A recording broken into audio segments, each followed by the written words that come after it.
பாட்டி, ஒரு குட்டி கதை சொல்லட்டுமா? இது தெனாலிராமன் சின்ன பையனா இருந்தப்போ நடந்த ஒரு அழகான கதை. ஒரு சின்ன கிராமம். அந்த கிராமத்துல தெனாலிராமன் ஒரு அழகான பையன்னு. ஒரு நாள் அவன் வீட்டுக்கு ராஜா ஊர்ல இருந்து ஒரு செய்தி வந்துச்சு. எல்லாரும் ராஜாவை பார்க்க அரண்மனைக்கு வரணும். கிராமத்துல எல்லாருக்கும் பயம். ராஜா முன்னாடி நிக்கணும்னாலே வயிறு கலக்கும். இந்த பையன் மட்டும் அவ்வளவா பயப்படல. அமைதியா இருந்தான். அரண்மனையில ராஜா கேட்டார், உங்க கிராமத்துல யார் ரொம்ப புத்திசாலி? எல்லாரும் சேர்ந்து இந்த பையனைத்தான் காட்டினாங்க. ராஜா சொன்னார், சரி, ஒரு கேள்வி கேட்கிறேன், பதில் சொல்லு. அரண்மனையில முழுக்க அமைதி.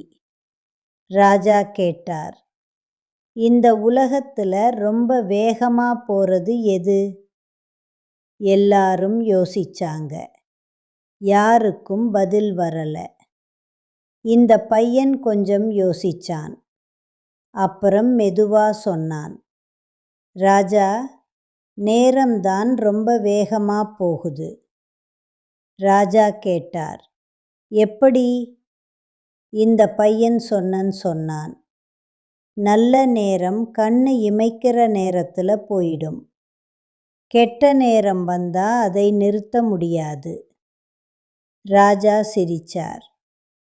பயம் இல்லாம நல்லா யோசிச்சு பதில் சொன்ன பையன் நீ, அப்படின்னு சொன்னார்.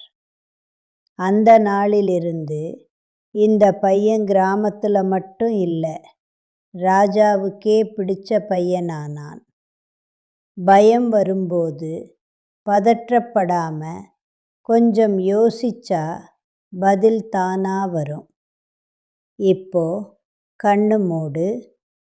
பாட்டி, இங்கேதான் இருக்கேன். மெதுவா தூங்கு.